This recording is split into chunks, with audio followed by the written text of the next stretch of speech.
Hi, this is Mark at Ding Dong's Garden. This is Consort Black Currant. It's very productive and it comes in pretty early for us compared to some of the other black currants. It's also known by Prince Consort, but we typically just call it Consort Black here. Black currants are commonly made into jams. It's very popular in Europe. If you were to go to any market in Europe, you'd probably find currants at this time of the year.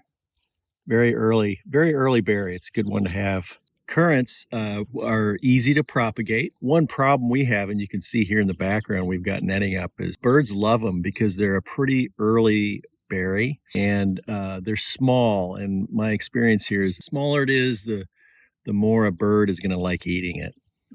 Currants and gooseberries, they all fruit on second year wood. So a lot of my plants here this year don't have a lot of fruit because I pruned them back pretty severely. So this next year I'll leave some wood so that next year we can have more berries. These are pretty ripe by now, and we can just pull them off when we want and eat them.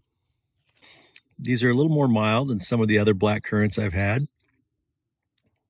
And even though I didn't grow up with black currants, I'm growing more and more accustomed to the taste.